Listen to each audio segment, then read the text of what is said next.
Hello there. Welcome to another session of Kinstretch with the Fitness Alchemist. Today we're going to go on an adventure through the intricacies of your ankle, especially with this weather heating up. We want to make sure everyone feels solid going out and trying some awesome trails out. But to do that, you want to have confidence in your ankle, especially in that ability to tilt your ankle. So we're going to get deep in there. And then we're going to finish the class with a lot of work for your shoulders. Really kind of more of a conditioning focus for that. So look forward to that. In terms of propping, you won't need much except some wall space. So you want about a shoulder width amount of wall that you can feel comfortable putting your hands on and leaning up against, and maybe finding a spot to put your device so that you can follow along with us, because there will be some little details that you want to catch. All right, well, let's get into this warm-up here. You're going to be starting in a side-lying position for some hip cars. So just find a comfortable side-lying position, maybe a pillow under your head, brace your body. And then this first rep, just let it be a little diagnostic. So about 50% effort, start driving your heel behind you. When you find your end range there, start to reach your knee, shin, and ankle to the ceiling and smoothly navigate forward, bringing that knee up towards your chest, but trying to feel that your spine stays still as you move that thigh bone around. And let's keep going for another rep, passing through, reaching back, reaching to the ceiling, and then all the way in front of your body. And we're going to do one more rep to pass through. This time, I want you to specifically focus on the muscles that are shortening or contracting. So as you go back, that's going to be all the tissue from your knee all the way up to your lower back. Try to feel that. And then as you start to lift your leg, you'll feel that contraction shift to the side of your hip, then the front and side, and then the very front of your hip, even into the front of your abdomen. So you really want to try to track that. And pause with your knees together. Take a moment to squeeze your knees. Let that inspire more contraction through your whole body, and keep it as you go knee up to chest, shin to ceiling. Keep your pelvis square as you start to reach your heel behind you, and explore how much you can extend your leg behind you. Good. Drop the knee down, sweep it strongly against that bottom thigh, and let's do 2 more reps in this direction.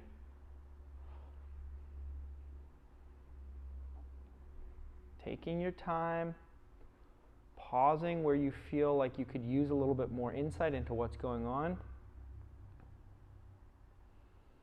And I'll let you know, we've had some power popping in and out today, so if the class starts to look like a dance club, nightclub rather, feel free to do a little dance move, just so you're not surprised. Good, sending as much contraction through that hip as you can for this final rep. Fighting for the very edges of your range. Good. And then relax. Whew, okay, and come on to the other side. Good. Okay. Good. Brace your torso on this side, knowing that it might be different. You might feel like less access to the ab contraction or more. And then keep that and start with a 50% effort, reaching behind you into hip extension. Lift that shin towards the ceiling. And then really keep your pelvis braced and still as you bring the thigh bone forward and then across your belly button line. Sweep through, knee against knee, and do a second rep. Sometimes it's helpful also to think that your hip is a ball and socket joint, meaning that you can really imagine that ball shape at the top of your thigh bone smoothly navigating all the way through its end range. Okay, just different ideas that might spur new insights into what you're feeling. Final rep here, try to find that contraction sensation as it moves around your hip joint. So each angle is pulled into position with slightly different tissue. Pause with your knees together, feel that squeeze of your knees, and then use that to start going the other way.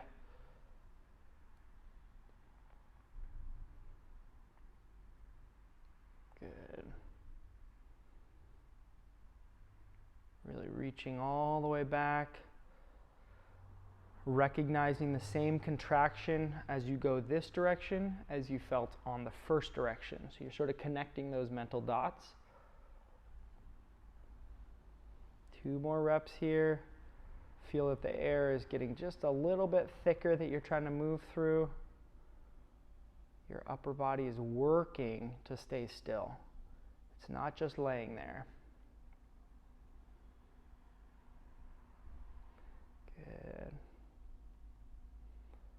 Trying to reach your knee all the way towards the floor as well, so that it's a nice active effort of knee against bottom knee. And your final rep, imagine that air is as thick as it has yet been today, and you're needing to push it out of the way to make this circle happen. Good stuff. Finishing strong, working, using that effort. Alrighty. Alright, so leave it there and go ahead and come up to a seated position. If you're near a wall or a couch, you can lean up against it, although not required. And we're going to just start by feeling that tilt of your ankle that we're really going to try to open up today. So you can bend your working knee to about 90-degree angle and set your heel on the ground. We're not going to really drive it heavily into the floor, just set it there and focus instead on pulling your toe up towards your knee. So it's a really strong gas pedal up feeling. And your goal is to try to keep this front of your ankle as shortened as possible, and then start to feel a tilt of the bottom of your foot out to the side and then towards your other leg. Now, as you do this, you can imagine that the bottom of your foot is a bright light, and you're shining that light one way, and then you're smoothly shining that light the other way. And that might help you lock onto what we're trying to go for here, which is the shortening of the one side of your ankle and then the lengthening of that side of your ankle. So it's really like you're almost working with stirrups on either side of your shin, and as you shorten one side, the other side lengthens, and as you shorten the other side, that first side lengthens. All right? Try a couple more, and I'm going to throw out the terms that we will use to identify these two sides. If they're new to you, just file them away. In this position, we call that ankle eversion, the inside of your ankle opening. And then as we go in the other way, we call that inversion. So the inside of your ankle is shortening and you're actually stretching the outside of your ankle. So ankle eversion and inversion. All right, and relax there, okay? And then let's go to the other side. Just gonna get a minute of capsule cars there. And we'll come back to these as we go through the ankle work today, because like all capsule cars, it's a great check-in for your brain to upload the work that happens. So it's a way for your brain to recognize the possibilities at a joint. So start tilting the second ankle, feeling the bottom of your foot move to one side and then the other side. And you might notice that your shin tries to follow along or exaggerate the movement. So if your hands are where Hannah's hands are, you'll be able to monitor that. But even if they're not, maybe if they're propping you up, just put some eyes on your shin and make sure that as you move your foot via your ankle contraction, the shin doesn't exaggerate or react to that movement. Because we really want to build independent function at that ankle joint. Good, 15 more seconds. Really making sure you're fighting for more contraction on either shortening side. So you have a complete stop moment.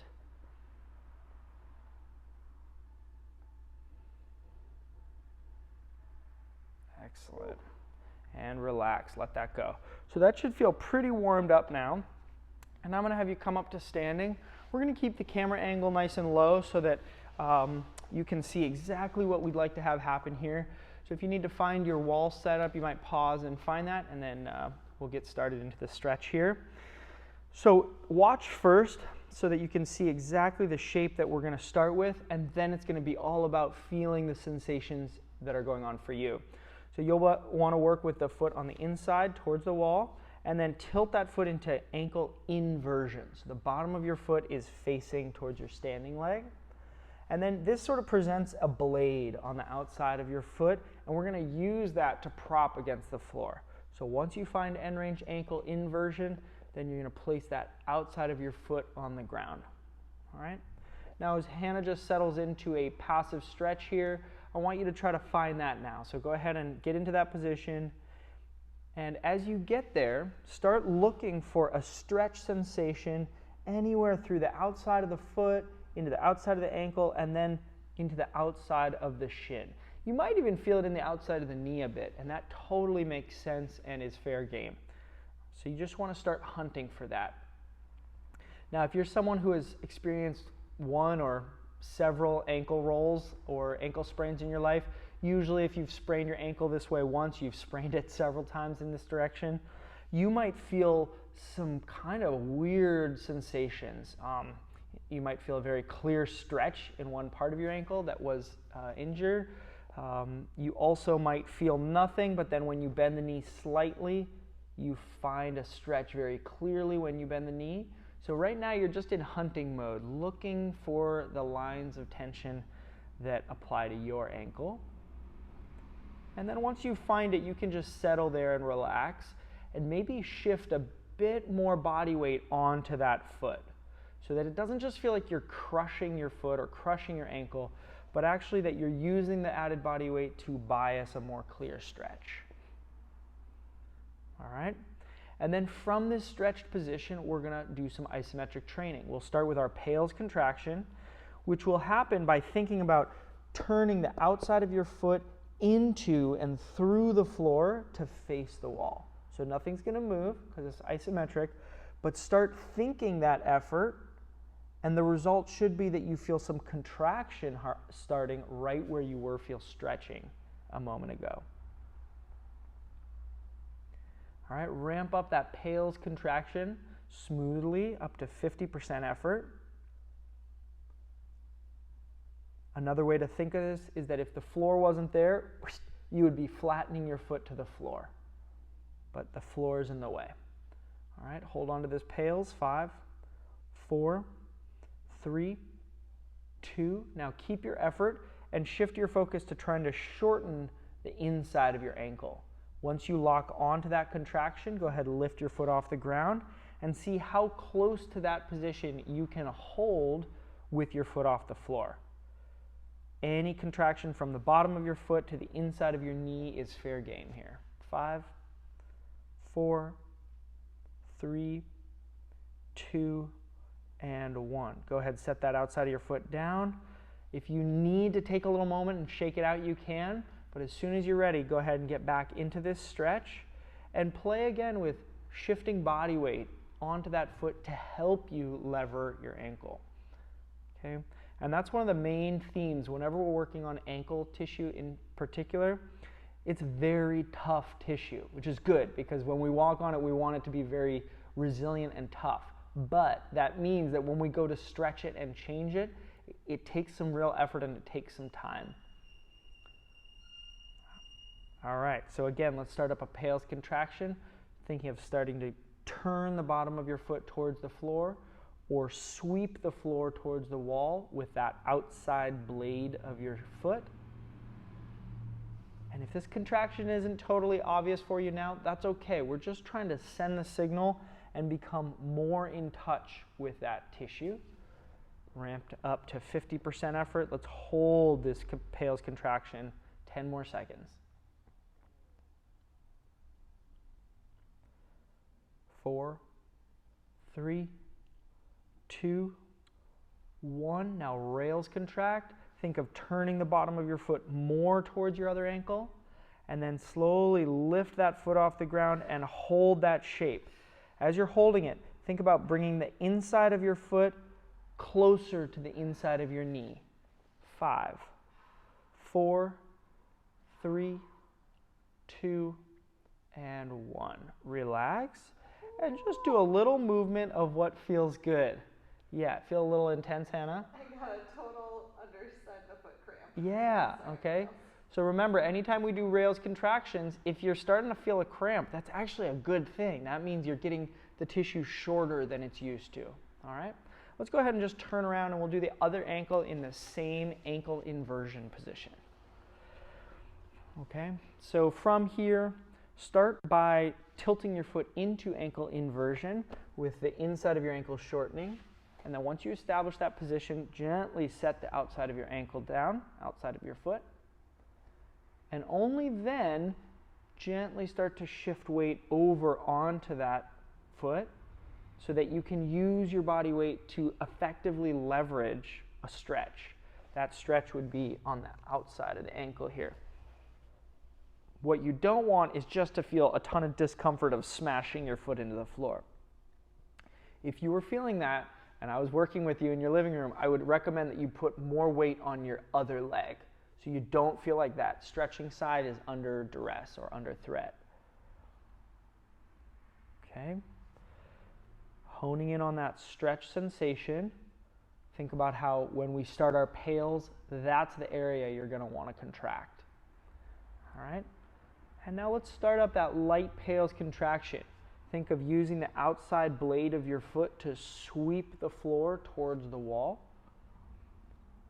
And as you zoom in on that contraction, start to grow it like a light, slowly getting more intense, more bright. Okay, so you're just filling up that tissue on the side of your shin with effort. Ramp it up to 50%. And hold on to this 50% effort.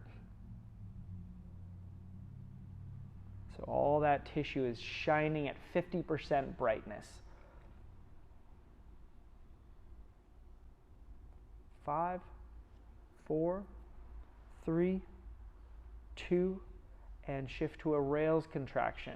Send your efforts into the inside of your ankle. Think about bringing the bottom of your foot closer to the inside of your knee, and then lift that foot off the ground and hold this position. So you're really trying your best to shorten the inside of your ankle while lengthening the outside of your ankle.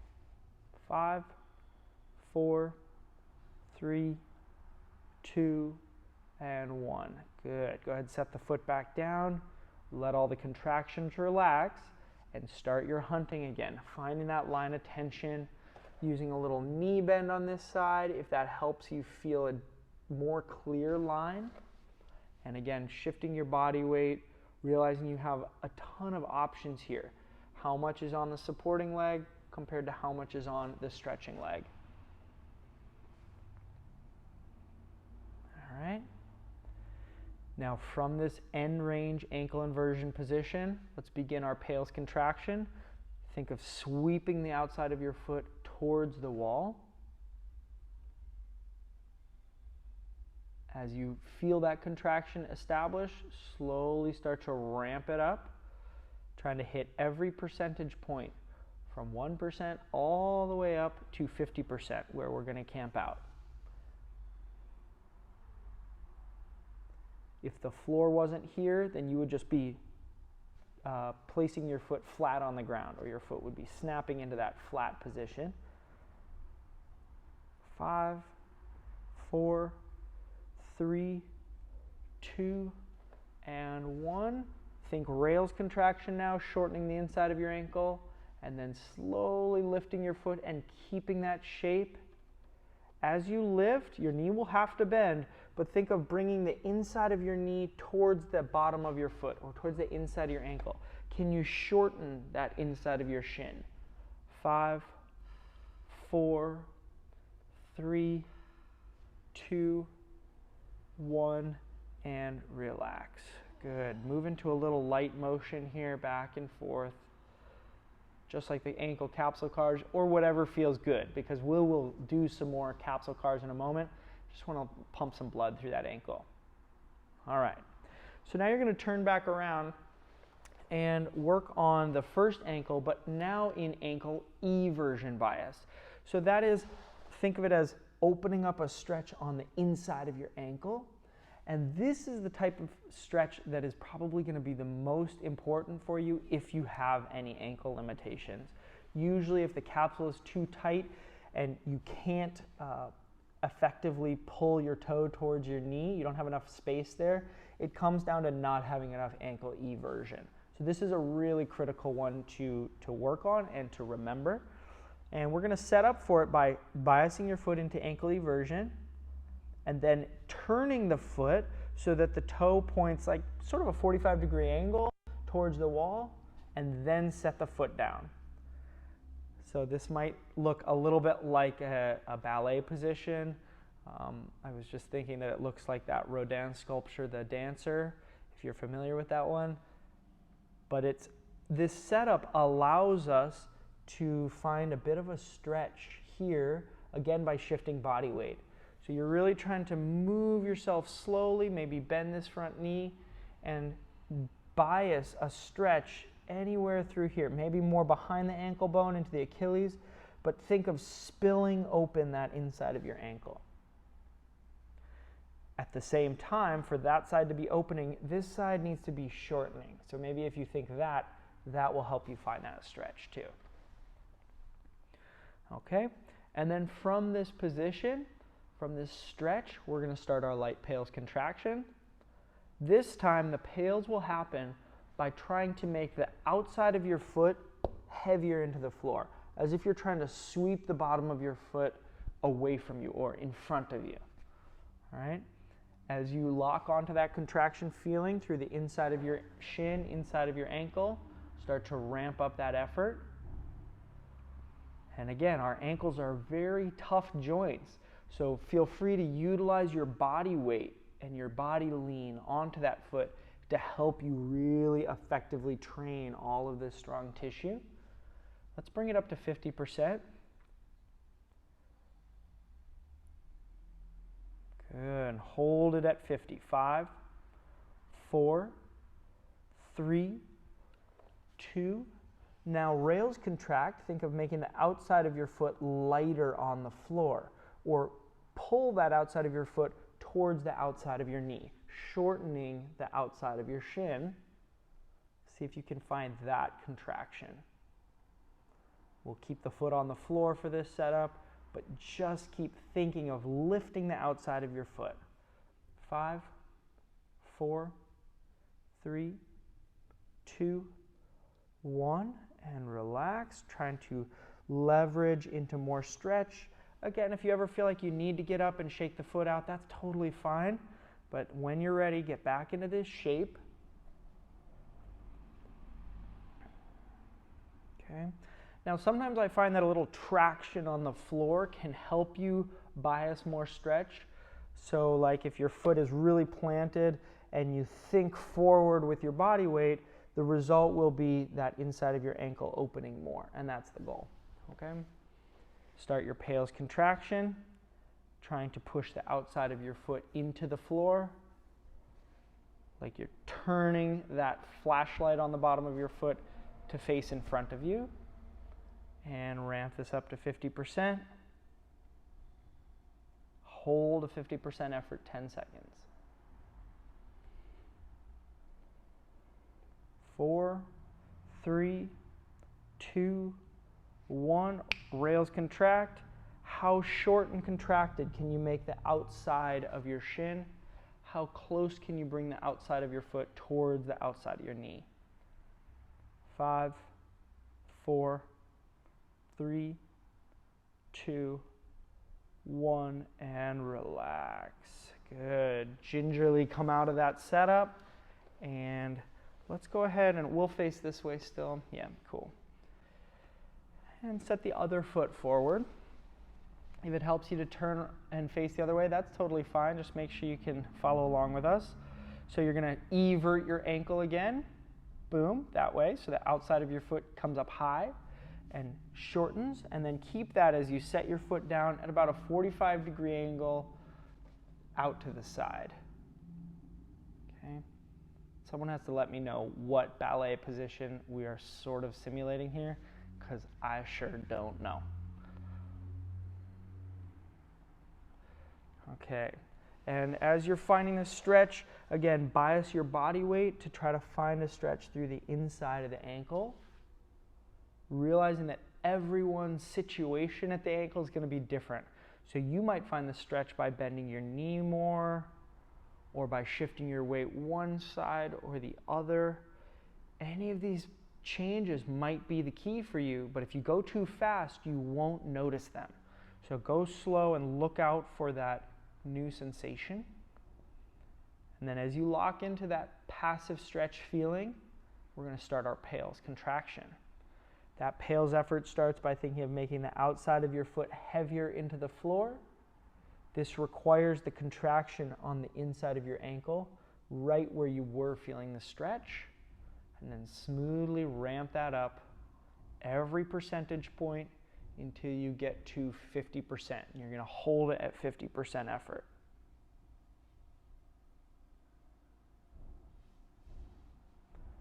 5, 4, 3, 2, 1. Switch to a rails contraction. What would it take to lift the outside edge of your foot off the floor and bring it closer to the outside of your knee? So all of this tissue is getting trained. Hold it for another 5, 4, 3, 2, 1, and melt it away. As you melt, you might find that you can bias more ankle eversion, more stretch in the inside of your foot and inside of your shin. And it's not going to be the most relaxed passive stretch because this is a lot of weight on that leg. Remember, tough tissue requires some clear, strong inputs. All right, and then let's start our second Pails set here. Starting to push the outside of your foot into the floor as if you're trying to sweep the floor in front of you or turn the bottom of your foot to face in front of you. Ramp this up smoothly. Establish 50%. If it's more than 50%, that's okay. You might need that to really clearly feel this contraction, and hold it. 5, 4, 3, 2, 1. Rails contract. Pull that outside of your foot towards the outside of your knee, trying to shorten or even cramp the tissue up here, because this is where the muscle is. It's all soft tissue below that. And hold this rails. 5, 4, 3, 2, 1, and relax. All right. Go ahead, come out of that position. Just final thing here for the ankles, which is going to be another set of capsule cars and actually a couple more sets. Go ahead and set your back up against the wall that you were leaning on. And you want to find a little bit of a knee bend, but you are going to be bracing on one leg. So you want to make sure that you feel stable to do that. And then go ahead and lift your other leg up, shin to stomach, and you're going to hold on to that shin. Thigh to stomach, not shin to stomach. Okay. So then from here, pull the toe up into dorsiflexion, gas pedal up feeling. Keep that and start tilting the bottom of your foot one way, then the other way. And this really helps you feel no movement at your shin while you're maxing out that tilting of your foot and trying to save and upload the changes that we just made with our stretching and our isometrics. Good. 15 more seconds. You can see Hannah's fighting for more tilt of the ankle on each side, not just doing whatever wiggles she can find, but really trying to find more each rep. 5, 4, 3, 2, 1, and relax that leg. Okay, other side. Go ahead, pull the leg up to your stomach and start that tilt. Now, if this hip position didn't feel good for you, totally fine to just lift the foot a little off the ground and do these tilts. The goal is to move your ankle. That's the main priority here. Okay, really tilting.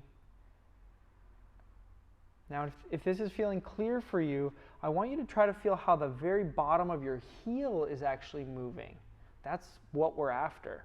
That's the part that is right on the other side of your ankle. So if you can, try to feel that you're tilting your heel, not just your toes in the front of your foot, but actually that whole bottom of your foot. 15 seconds. Recognizing the contraction on the inside and then the outside, and maybe remembering ankle inversion, ankle eversion. 3, 2, 1, set it down. Okay, now final ankle jazz here for us. Pull that first leg up into your end range hip position. Okay, and then brace your body super strong because we're going to do the same ankle tilts but now without the support of your hands. So brace your body, take your hands away, don't let your hip move, and start tilting the bottom of your foot. 30 seconds here, trying to close the angle on the front of your hip even while you tilt the bottom of your foot. So we're starting to connect ankle control to hip control. 15 seconds, fighting hard. Keep trying to lift your heel a little higher off the floor so your hip stays active. 5, 4, 3, 2, and 1. Hannah's such a good sport. That is some misery. So nice work to you. Nice work to Hannah. Let's do the other side. Go ahead, pull the leg up into your end range position. Commit to holding that position by bracing your abs, and then slowly take your hands away, toes pulled up, and start your ankle tilts. Technically, these are ankle capsule cars. Still recognizing that sensation of contraction on one side and then the other side. 15 seconds. How high can you lift your knee? How high off the floor can you lift your heel? 5, 4, 3, 2, 1, and relax. Awesome. Okay, so enough ankle work for now. We're now going to shift to shoulders. All right, and here we are. So you're going to keep using your wall here. And let's go ahead and start out with the hands a little wider than your shoulders, fingers turned out, and we're going to work on some scapular control, okay, the sort of fundamental movement and control of your shoulders. So from here, imagine that your hands have been super glued to the wall, and just start by trying to pull your hands towards each other. That cue should help you feel contraction through all of your chest tissue and the front of your arms. So you're trying to pull the hands together. Keep that going as we start a scapular car. So shoulder blades slide towards the spine, and then shrug up. The whole time you're trying to pull your super glued hands together. Okay, and down, and a second pass. Shoulder blades together, shrugging up, slide them apart a little bit more than the first rep, and then down. Good, and pause with your shoulder blades pulled together. Take a moment to make sure your elbows haven't bent, and then think of pushing your hands outward instead. Okay, feel how that shifts contraction, and let's go the other way with your scapular car, pushing the wall away. Keep that push as you shrug your shoulders up, and then keep that shrug as you pull your shoulder blades together. Second rep, down, forward, up. Let's do one more for good measure. Keep trying to pull the hands apart. Check in on your ribs. Are they flaring towards the wall, or are they staying relatively still so that your shoulder blades are doing all of the moving? And once your shoulder blades get together again, go ahead and relax that. Nice. So that's going to warm us up a little bit. So now we're going to work on maximizing the retraction position. So Hannah, if you just get into that retraction one more time. Yeah, boom. That's the ability to pull your shoulder blades together. And you can think all that tissue between your scapula and your spine is getting short here, okay? At the same time, all the tissue on the front of the body, on the front of the shoulder, front of the chest, all of that is getting long. And you might know, or you might recognize the feeling of that stuff getting so tight when we're typing or driving or actually just standing like a human. That tissue can get really short. So we're going to try to open that up a little bit. You're going to do that by placing your elbow bent at about 90 degrees, a little higher than your shoulder joint. And then think of placing the inside of that upper arm against the wall and start to turn your body away from that arm. Now, as you do that, the scapula might try to dive bomb forward, so we want to make sure that shoulder blade is down, and that effectively exposes the chest on that side to a stretch. So like usual, when we're looking for a stretch, there's going to be a little bit of hunting for your individual tissue, your setup. Okay? But once you feel that stretch, just start some deep breaths. Especially for chest tissue, your breathing is critical to help that tissue relax. Okay? All right, now before we start our pails, there's one little detail that I think really helps, which is to turn your forearm so your thumb points behind you, and then you can make a nice strong fist. I think Hannah would call this angry baby type position. Okay, so you're ready to be angry against the wall. Okay, and then very light at first. Think of making that fist heavier so that you're feeling some rotation effort going on. Light. And then as you really clearly feel that rotational effort, add the effort at your elbow pushing into the wall. And then add effort of your whole forearm pushing through the wall, as if your arm would do this if the wall wasn't there. So you're trying to think of shortening that tissue on the front of your chest, but the wall is in the way. Ramp up this Pails contraction up to a nice 50% effort, 60% effort, 70% effort. You're starting to think about leaving a dent with your forearm. And let's hold it at 80% effort. 5, 4, 3, 2. Keep all this effort going, but switch it to feeling rails contraction, starting by pulling shoulder blade into the spine, then shortening the back of your shoulder. Then think of making your wrist and your elbow light on the wall, and all of this is in service of opening your chest more. Hold this rails contraction, cramp anything you can along this back side. 5, 4, 3, 2, 1, and relax into stretch. Just feel that stretch again before we come off the position and go on to the other side. Okay? So take your time to come out of the position gently, and then we'll set up on the other side. So again, elbow needs to be just a little higher than the armpit.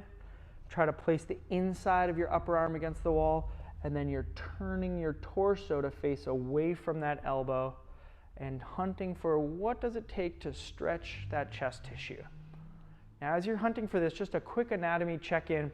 Your chest tissue attaches to your sternum bone. So if you can, you want to try to feel any stretch from your sternum all the way over through the front of your armpit and down the arm. All of that is fair game here. Okay?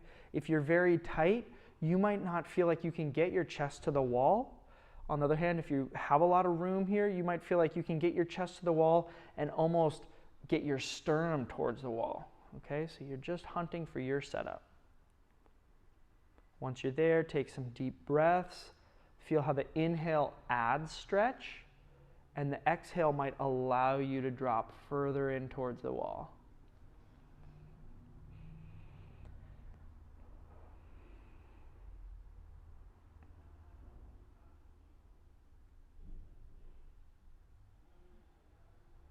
Okay, so now from this true end range position, we're going to start a very light effort of pressing your fist into the wall. Feel that that's a rotational request from the arm. And then add to that the feeling of your elbow pressing into the wall. And as you lock into it, press the whole forearm into the wall. And you can see Hannah's other arm is helping brace so that as we start to pick up body tension up to 50%, nothing is moving in the torso. Keep building pressure to 60%, 70%, and 80%. Remember, we're trying to contract and train all the tissue from your sternum to your fingertips on this side. 5, 4, 3, 2. Use all that effort to now do the opposite motion with your arm and shoulder. Can you pull your shoulder blade more towards your spine? Can you open the front of your chest? Can you think of lifting your forearm away from the wall? No need to move anything, just have those cues going and try to shorten and contract all the tissue on your back to open your chest further. 5, 4, 3, 2, and 1. Melt it down, let the contraction go, and then gingerly come out of it. All right? Now we're going to finish with just one more piece, kind of building on that isometric we just did. So go ahead and find your same setup that you had a second ago on your other arm. Elbows higher than armpit, bent to about 90 degrees. Fist is in position so that you can start up that angry baby pressure in just a second. Okay, and I can't handle that joke. Okay, so find that chest stretch. Maybe use your other arm to really bias a stretch. And then wherever you find that stretch, we're going to light up a Pails contraction, but not too intense. All right, so fist and elbow push into the wall. Bring it up to about 40 or 50%. Once you feel really solid with that pressure, make sure your torso is on tension too. So your body is going to stay still as we take the other arm away. Reach it straight out in front of you. It's okay if your fingers brush against the wall. And we are doing shoulder cars here while maintaining your Pails pressure with the other arm. So reaching up overhead, rotating your arm to reach behind you, and then bringing your wrist to your pocket. Now, especially when you're reaching behind you and you're reversing this, try to feel that same chest tissue stretch as we felt with the Pails and Rails. Reaching your arm behind you, adding rotation on the arm as you sweep up and over. We're going to just do one more rep there. Make sure your arm stays straight. And this is a chance to really carve out the largest circle you can with this arm. The rest of your body is blocked, so really spend the effort. Can you rotate your arm more? Can you reach behind you more? Can you feel more contraction in the back of your arm? Good. Make sure your other arm is still pressed into the wall as you reverse course, reaching that arm back, unwinding, and continuing to think unwind as you reach your arm up, behind your ear, and across. Yeah. Okay, and relax it, come on down, and let's do the other side. Okay, so find that same setup for your chest stretch, really actively opening your chest away from that arm that's on the wall. Once you're there, set your feet so that you're able to solidly press your forearm into the wall. Feel that Pails contraction, 40 to 50% effort. And once you confidently feel that's going to stay, take your other arm out in front of you, straight elbow, start sweeping up, trying to sweep bicep against cheek. When you hit your sticking point, start to rotate your bicep in order to reach behind you. And really search out that stretch on the front of your chest, front of your shoulder, because the back is really contracting. Ooh, might get some snaps and pops. That's okay. Reach back, unwind, and go slow enough that you can maintain that pressure into the wall with the other arm. There's a lot going on here, so go slow. Definitely don't worry if this shoulder car feels different or smaller than a normal shoulder car for you. We have a lot more going on in terms of tension in the upper body. So keep using that tension to carve out the largest circle you can. Oh yeah, Hannah's second rep is already better. I bet yours is too at home. Scanning for where you can get more contraction sensation going on the back of the arm, back of the shoulder, all in service of opening the front of your chest more. Going slow, finishing strong, reaching all the way up high and then all the way across, and done. Relax that, come out of it. Shake it out, and thank you. I hope you enjoyed. We will see you again soon.